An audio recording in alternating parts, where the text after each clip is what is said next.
अभी सूरज आसमान पर नहीं आया था, रात का अंधेरा खत्म नहीं हुआ था। राय निवास पर सो रहे थे, तभी उन लोगों के बोलने की आवाज़ और सामान उठाने और रखने की आवाज़ रॉय निवास में गूंज रही थी। देवराय अपनी पत्नी के साथ अपने कमरे में सो रहे थे, वहीं दूसरी तरफ उनके बेटे भी अपने अपने कमरों में आराम कर रहे थे। उन लोगों की आवाज़ें सुनकर उन सब की आंखें खुल गई और वह उठकर अपने कमरे से बाहर आकर देखने लगे। बाहर आकर देखा तो घर में काफ़ी लोग इधर उधर कर सामान इधर उधर कर रहे थे। अरुंधति बीच आंगन में खड़ी थी, सबको निर्देश दे रही थी। अरुंधति बेटा क्या कर रही हो? देवराय ने अरुंधति को आवाज़ दी। पिताजी प्रतिभोज की तैयारी कर रही हूँ, अरुंधति खुश होते हुए देवराय से कहा। हाँ, मगर इतनी सुबह और प्रतिभोज तो 2-3 दिन बाद है, देवराय अरुंधति की बात को न समझते हुए कहा। पिताजी, प्रतिभोज से पहले इस निवास का रंग रोगन करना भी बहुत ही ज़रूरी है। पुराने लकड़ी के दीवान और कुर्सियों को बदलना होगा। मैं नहीं चाहती कि आने वाले लोग हमारे निवास की हालत देखकर हंसी उड़ाएं। लेकिन बेटा, इसमें तो बहुत ही खर्चा आएगा, अरुंधति की माँ चिंता से कहने लगी। आप उसकी चिंता न करें, सब कुछ मुझ पर छोड़ दें। अरुंधति ने अपनी माँ के दोनों हाथों को पकड़ते हुए कहने लगी। वही उसके दोनों भाई अचानक एक आदमी के सामने जाकर खड़े हो गए। यह क्या है? बड़ी ही विचित्र कुर्सी है, लेकिन है बहुत ही सुंदर। रतन और उसका छोटा भाई उस दास के हाथों में उठाए हुए सोफे को देखकर कहने लगे। भाई से सोफा कहते हैं। अरुंधति ने दोनों भाइयों का हाथ पकड़कर किनारा किया। दास सोफा लेकर अंदर चला गया। तभी अरुंधति ने हफ्सी को आवाज़ दी। हफ्सी उसके सामने आकर खड़ा हो गया। यह सब तुम्हारे ऊपर है, तुम्हें मैंने ये सब करना बता चुकी हूँ, कैसे क्या करना है। कोई भी शिकायत का मौका नहीं मिलना चाहिए, ठीक है? हफ्सी ने सर झुकाकर हाँ में सहमति जताई और वे लोगों के साथ काम करवाने लगा। अब आप लोग जाकर आराम करें, मैं भी जाकर थोड़ा आराम करती हूँ। उसने अपने भाई और माँ बाप को ज़बरदस्ती उनके कमरों में भेज दिया और खुद भी अपने कमरे में चली गई ताकि थोड़ी देर आराम कर सके। सुबह के वक्त देवराय अपने कमरे से निकले और चारों तरफ देखने लगे। कुछ ही घंटों में पूरे निवास का कार्यकलाप पूरा हो चुका था। दीवारें ठीक हो चुकी थी, उन पर सफ़ेद रंग कर दिया गया था। पेड़ पौधों को बहुत ही सलीके से काट के किनारे लगा दिया था। हर एक कोना चमक रहा था। तभी अरुंधति की माँ की चीख सुनाई दी। उसकी चीख को सुनकर देवराय तेजी से उसके पास पहुँचे। उनकी पत्नी मुंह पर हाथ रखे हाल में देख रही थी। क्या हुआ प्रिय, ऐसा क्या देख रही हो? देवराय ये कहते हुए वह भी हॉल की तरफ देखने लगे। यह क्या है? मेरा ही निवास का हिस्सा? देवराय आश्चर्यचकित थे। उन्होंने देखा कि हॉल का पूरा रंग बदल गया था। खिड़की और दरवाजे रंग कर उन पर भी भारी खूबसूरत से पर्दे लगा दिए गए थे। ऐसे पर्दे उन्होंने कभी भी नहीं देखा था। पूरे हॉल में ज़मीन पर मोटे मोटे कालीन बिछे हुए थे और ऊंचे स्थान पर राजा और रानियों के बैठने के लिए शानदार सोफे थे। उन पर खूबसूरती से कुशन लगाए गए थे और बीच में शीशे की मेज थी जिसमें से एक पत्थर में गुलाब रखे हुए थे। उसी के बगल में मिट्टी की खूबसूरत सी छोटी सी हांडी रखी गई थी और उसमें मोमबत्तियां जल रही थी जिसमें से भीनी भीनी खुशबू पूरे हॉल में फैल रही थी। और नीचे की तरफ बड़े बड़े सोफे लगे हुए थे। उनके सामने शीशे की लंबी लंबी मेज लगी हुई थी, उन पर भी उसी तरह के गुलाब के फूलदान लगे हुए थे और उनके ही बगल में खूबसूरत सी मिट्टी की हांडी, उसमें मोमबत्ती रखकर जल रही थी। और कोने में खूब बड़े बड़े पत्तों वाले गमले समेत पेड़ लगा रखे गए थे। पूरा हॉल रोशनी और खुशबू से महक रहा था। उसको इस तरह सजाया गया था कि किसी को भी इससे कोई भी परेशानी न हो। हे भगवान, इतना सुंदर तो कहीं भी नहीं देखा। अरुंधति की माँ भी आश्चर्यचकित होकर हॉल में देख रही थी। माँ, कैसा लगा? अचानक पीछे से अपनी माँ को गले लगाते हुए अरुंधति पूछने लगी। यह बहुत सुंदर, ऐसी चीज़ तो मैं कभी भी नहीं देखी। देवराय बहुत ही प्रसन्न नजर आ रहे थे और बाकी बहुत ही सुंदर लग रहा था। जो एक बार उसके अंदर जाता तो उसके अंदर से वापस आने का मन ही नहीं करता। अरुंधति की माँ ने अपनी बेटी को देखते हुए कहा, यह सब तुमने कैसे किया? मुझे तो कभी कभी तुम पर शक तो होता है कि तुम मेरी बेटी हो या नहीं। अरुंधति ने जब यह सुना तो वह थोड़ा घबरा गई। तभी तीनों के कानों में किसी के चिल्लाने की आवाज़ सुनाई दी। अरे कौन हो तुम लोग? कहाँ लेकर जा रहे हो? उस आवाज़ पर तीनों ने देखा जहाँ से उसके छोटे भाई की 4 आदमी पकड़े अंदर ले जा रहे थे और वही रतन अपने कमरे में बाहर खड़ा अपने कमरे को देख रहा था जहाँ से उसको भी भगा दिया गया था। उसका छोटा भाई सोम तेजी से चारपाई से उतरा और उन लोगों के पास आया और अपनी माँ से कहने लगा, ये कौन है और उसने मुझे मेरे कमरे से निकाल दिया। अरुंधति की माँ हंसते हुए कहने लगी, यह अपनी बहन से पूछो। अच्छा, यह काम इस बंदरिया का है। ये पहले भी मुझे सोने नहीं देती थी, इसको तो मेरी नींद से ही जलन होती है। ये बिल्कुल भी नहीं बदली है बंदरिया कही का। उसका छोटा भाई सोम गुस्से से नींद भरी आंखों से अपनी बहन को घूरते हुए कहने लगा, अच्छा मैं बंदरिया। अरुंधति ने अपनी कमर पर दोनों हाथ रखते हुए कहा, हाँ तू बंदरिया हो। सोम ने भी अपनी कमर पर दोनों हाथ रखते हुए कहा। अब दोनों में तू मैं होने लगी। अरुंधति इधर उधर देखने लगी। तभी उसे वहां जमीन पर पड़ी हुई एक छड़ी दिखाई दी। उसने वो छड़ी उठाकर अपने भाई को मारने के लिए दौड़ी। बहन को अपनी तरफ छड़ी लेकर दौड़ते हुए देख सोम भी दौड़ने लगा। अभी रुक, मैं तुम्हें बताती हूँ मैं कौन हूँ। अरुंधति उसके पूरे आंगन में दौड़ रही थी। उसका भाई रतन हंस रहा था। तभी उसका छोटा भाई ने आकर उसको धक्का दे दिया और रतन जमीन पर गिर गया। उसको गिरा देखकर दोनों भाई हंसने लगे। उनको हंसता देखकर वह दोनों के पीछे भागा। राय निवास के आंगन में खूब शोर मचा हुआ था। उनके पूरे आंगन में हंसी और खिलखिलाहट गूंज रही थी। वही लीला हर्ष की गोद में लिए हंस रही थी। वही हर्ष ताली बजा रहा था। देवराय अपनी पत्नी को अपने बाहों में लिए हुए अपने तीनों बच्चों को देख रहे थे। कितने सालों बाद इस तरह के खुशी का माहौल था। प्रतिभोज के एक दिन पहले अरुंधति अपने माँ बाप के साथ बैठी हिसाब किताब कर रही थी। तभी उनके दोनों भाई उनके पीछे से कई लोग मुंह लटकाए हुए अंदर दाखिल हुए। क्या हुआ, तुम लोग इस तरह मुंह क्यों लटकाए हुए हो? अरुंधति ने उन दोनों से पूछा। वह दोनों भाई अपनी कुर्सी पर जाकर बैठ गए और बाकी लोग उनके पीछे जाकर खड़े हो गए। आपको तो प्रतिभोज का सामान लेने गए थे, क्या सामान मिला? उसके पिता ने अपने दोनों बेटे को आने वाले लोगों से कहा। उन लोगों ने हम लोगों को सामान देने से मना कर दिया। रतन ने मायूसी भरी आवाज में पिता से कहा। क्या, क्यों मना कर दिया? उसके पिता देवराय ने उससे पूछा। अरुंधति उन दोनों को गौर से देख रही थी। उन्होंने कहा कि वे लोग अगर हम लोगों को प्रतिभोज का सामान देंगे तो उनसे महामंत्री नाराज हो जाएंगे। इस राज्य में नहीं और अगल बगल के कई राज्यों में आदमियों को भी भेजा, उनको भी खाली हाथ लौटना पड़ा। किसी ने भी प्रतिभोज का सामान देने से इनकार कर दिया। हम लोगों ने बहुत कोशिश की, यहाँ तक कहा कि सामान का दुगना मूल्य ले लो, लेकिन वह लोग सहमत नहीं हुए। किसी तरह से बड़े चाचा को नाराज नहीं करना चाहते थे। उन लोगों को पता है बड़े चाचा की बेटी राजकुमार राज की दूसरी पत्नी है। ये कहते हुए रतन तिरछी नज़र से अपनी बहन को देख रहा था। वह जानता था कि अरुंधति राजकुमार राज से बचपन से ही प्रेम करती आई थी, लेकिन जब उसने अपनी बहन को गौर से देखा तो उसके चेहरे पर कोई भी भाव नहीं थे। वह अरुंधति को देख रहा था। कहाँ पर एक वक्त था कि जब राज की बात आती थी तो वह कैसे उत्साहित हो जाती थी या फिर गुस्सा, लेकिन इस बार तो ऐसा कुछ भी नहीं दिख रहा था। तो क्या सचमुच उसके दिल में राजकुमार राज का प्रेम निकल चुका? रतन यह सब अपने मन में ही सोच रहा था। क्या होगा, कल ही तो प्रतिभोज है, कैसे यह सब होगा? अरुंधति की माँ के चेहरे पर परेशानी झलकने लगी। वही अरुंधति खामोश बैठी थी। तभी कुछ लोग अंदर आते हुए देवराय को प्रणाम किया। यह घर के पुराने दास थे। क्या हुआ, क्या रसोईया मिला? रसोईया आने को तैयार है, बता दिया है कितने लोगों को भोजन बनाना है। देवराय उन लोगों से पूछा। कोई भी राज्य का रसोईया यहाँ खाना बनाने के लिए तैयार नहीं है।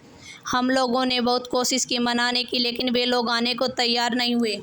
यहाँ तक कि उन लोगों से भी हम लोगों ने कोशिश की, लेकिन सब लोगों ने आने से इनकार कर दिया। उनके चेहरे पर मायूसी छाई हुई थी। भगवान इस समस्या से कैसा छुटा जाए, क्योंकि बड़े जेठ को हराना आसान नहीं था। इसलिए तुम लोगों से कहा था कि तुम तीनों ऐसी कोई गलती मत करना कि मुसीबत खड़ी हो जाए। अब देखो कितनी बड़ी मुसीबत खड़ी हो गई है। अरुंधति की माँ बहुत ही परेशान लग रही थी। अरुंधति खामोश बैठी कुछ सोच रही थी। तब उसने कहा, पिताजी मैं कुछ देर के लिए एकांतवास में जाना चाह रही हूँ। उसकी बात सुनकर उसके माता पिता हैरानी से देखने लगी। इस मुसीबत में वह एकांतवास क्यों जा रही है? आप यकीन करिए इस समस्या का समाधान भी मैं जल्द ही खोज लूँगी। बस आप यहाँ का काम देखते रहिए कि सारा काम सही समय पर हो जाए। अरुंधति ने अपने पिता से कहा और माँ से कहने लगी, माँ हर्ष का ध्यान रखना, मैं शाम तक ही वापस आ जाऊंगी। ये कहते हुए वह अपसी को लेकर पालकी में बैठकर देवराय के निवास के लिए निकल गई। महामंत्री अपने मुख्यमंत्री के स्थान पर ऐसा क्यों कि आपको पता है उनकी हालत ठीक नहीं है, फिर भी आपने उन्हें प्रतिभोज के लिए क्यों कहा? रानी रूपमती अपने शयन कक्ष में अपने बिस्तर पर बैठी हुई थी। महाराज से कहने लगे, जो उस वक्त उनके पास बिस्तर पर लेटे हुए थे। महाराज मुस्कुराते उठकर बैठ गए। आपको क्या लगता है महारानी, मैंने ऐसा क्यों किया होगा? मुझे आपकी बात बिल्कुल भी समझ नहीं आई। रानी रूपमती को वाकई में राजा की कोई भी बात समझ में नहीं आई। महाराज ने कहा, आपको नहीं लगता कि राजकुमारी अरुंधति बहुत ही बदल गई है? मैंने उसकी आंखों में एक तेज देखा, एक ऐसा तेज जो सब कुछ बना सकती है और तबाह कर सकती है। बस मैं ये देखना चाहता हूँ कि वह अपने पिता को इस मुसीबत से कैसे बाहर निकालेगी। सिर्फ अपने अरुंधति की जांच करने के लिए यह आपने किया। मुख्यमंत्री को प्रतिभोज के लिए कहा। रानी रूपमती हैरान होते हुए कहने लगी, हाँ बिल्कुल, जो इस लड़की में इतना कम समय में अपने पिता को इतने ऊंचे पद पर पहुंचा सकती है तो वह क्या नहीं कर सकती। ये उनकी परीक्षा है कि वह किस तरह अपने पिता को इस समस्या से बाहर निकालेगी। राजा रानी रूपमती को देखते हुए कहने लगे, और इससे क्या होगा? रानी रूपमती ने राजा को देखते हुए कहा, होगा यह कि आपको बाद में इस पद के लिए सबसे उपयुक्त राजकुमारी अरुंधति ही होगी। लेकिन महाराज, आप शायद भूल रहे हैं, राजकुमार राज अरुंधति से बहुत ही नफरत करता है और राजकुमार राज नयन से प्रेम करते हैं। आपसे तो कुछ छिपा नहीं है। राजकुमारी नयन की वजह से राजकुमारी अरुंधति को एकांतवास में जाना पड़ा था। फिर उस घटना की वजह से तो आपको क्या लगता है कि संभव होगा? रानी रूपमती राजा को देखते हुए कहने लगी, प्रेम एक ऐसी चीज़ है रानी, जो अच्छे से अच्छे को अपने कदमों में झुका देती। यह चीज़ समय पर छोड़ दो, बस हम लोगों को तमाशा देखना है, कौन किस पर भारी पड़ता है। अभी सब कुछ छोड़िए, अब आप हम पर ध्यान दिए। एकांतवास में अरुंधति तेजी से पालकी से उतर कर अंदर की तरफ अपने कदम बढ़ा दिए। अपने कमरे में जाते हुए उसने रोहन की माँ को आवाज़ दी। रोहन की माँ एक आवाज़ सुनकर उसके सामने सिर झुकाकर खड़ी होगी। हमें तुम्हारी मदद की ज़रूरत है, अरुंधति ने रोहन की माँ से कहा। बताइए, हम आपकी कैसे मदद कर सकते हैं? राजकुमारी रोहन की माँ ने वैसे ही सर झुकाए हुए कहने लगी, क्या आप हमें बता सकते हैं कि 500 लोगों के प्रतिभोज के लिए कितना सामान लगता है? इस बारे में मुझे कुछ ज़्यादा नहीं पता। अरुंधति ने रोहन की माँ को अपनी समस्या बताई। जी बिल्कुल, रोहन की माँ ने सर झुकाते हुए कहा, ठीक है, आप हमें बताइए और हम उसे लिख लेते हैं। ये कहते हुए एक दास को इशारा किया और जल्द ही एक कागज़ और एक लिखने वाला कलम लाकर अरुंधति के हाथ में थमा दिया। रोहन की माँ जैसे जैसे बोल रही थी, अरुंधति जल्दी जल्दी लिख रही थी। बस उसे कितना सामान लगेगा उसके बारे में जानना था, बाकी तो उसने सोच लिया था उसे क्या क्या करना है। ऐसी प्रतिभोज करना कि लोग सालों साल याद रखें। अरुंधति जल्दी लिखने का काम खत्म करके रोहन की माँ से बोली, मैं अपने कमरे में जा रही हूँ, तुम्हें पता है क्या करना, किसी को भी अंदर आने नहीं देना। बड़े से दरवाजे और पहरा हर तरफ लगा दो। जब तो मैं खुद कमरे से निकल कर न आऊँ तब तक मुझे कोई परेशान नहीं करेगा। ये कहते हुए अरुंधति अपने कमरे में चली गई। वही रोहन की अम्मा ने जैसे अरुंधति से कहा वैसे ही कर दिया। अरुंधति के कमरे में जाते ही अंगूठी के सामने किया और पुकारा, देवदूत। क्या हुआ, क्यों बुलाया? अरुंधति ने पीछे से आवाज़ आई। देवदत्त उसके पीछे खड़ा हो गया, उसको देखने लगा। हमें आपकी मदद की ज़रूरत है, अरुंधति ने तेजी से देवदूत से कहा। अब कैसी मदद चाहिए? देवदूत वहाँ पर रखी हुई कुर्सी पर बैठते हुए कहने लगा। अरुंधति सारी बातें देवदूत को बताने लगी। तो अब बताओ, तुम्हें किस तरह की मदद चाहिए? देवदूत ने अरुंधति से पूछा। मुझे आप, अरुंधति ने डरते हुए देवदूत से कहा। आपको मेरे साथ सामान उठाना होगा, मैं इतना सामान नहीं उठा सकती। क्या? देवदूत हैरानी से अपनी कुर्सी से खड़ा हो गया। मैं देवदूत हूँ, कोई मजदूर नहीं, मैं काम नहीं करूँगा यह काम। देवदूत ने इनकार करते हुए दोबारा से कुर्सी पर बैठ गया। आप नहीं करेंगे? अरुंधति ने अपने दोनों हाथ कमर पर रखते हुए कहा। हाँ, मैं नहीं करूँगा, देवदूत ने भी अपनी जिद पर आते हुए कहा।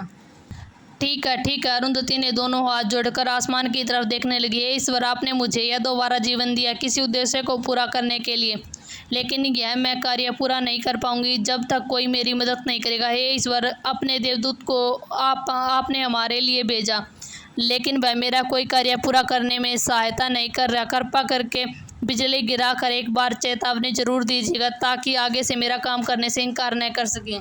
देवदूत ने जब अरुंधति की बात सुनी तो वह डर गया। तभी एक जोरदार बिजली कड़की। देवदूत डरकर दो हाथ जोड़कर लिए। हे ईश्वर, क्षमा करें, मुझसे गलती होगी। अरुंधति शैतानी भरी मुस्कुराहट लिए देवदूत को देखने लगी। चलो, देवदूत मुंह लटकाते हुए अरुंधति से कहा। अरुंधति खुश हो गई। उसने अपनी अंगूठी सामने किया और कहा, माल जनरल स्टोर। इतना कहते ही चक्कर शुरू हो गया। एक बहुत बड़े मॉल के अंदर जनरल स्टोर के अंदर थे। अरुंधति इधर उधर घूमने लगी और जल्दी से एक काउंटर की तरफ बढ़ी। उसने 3-4 तेल के बड़े वाले कैन निकाले और वहाँ पर रखी एक ट्रॉली में डालना शुरू कर दिया। फिर चावल मसाले जितना भी उसने सामान लिया जल्दी जल्दी उसने कई ट्रॉली में भर लिया। देवदूत उसके पीछे चल रहा था। उसने एक काउंटर की तरफ देखा और जल्दी ही उसके पास पहुंच गई। उसने देवदूत से कहा कि यह ट्रॉली आप चक्कर के अंदर डाल ले और सामान खाली करके वापस ट्रॉली यहीं रख दे। देवदूत उसकी यह बात सुनकर ट्रॉली चक्कर के अंदर ले जाकर उसके कमरे में सारा सामान डाला और खुद ट्रॉली लेकर भाई उसके पास आ गया। अब क्या ढूंढ रही हो, सब तो हो गया ना?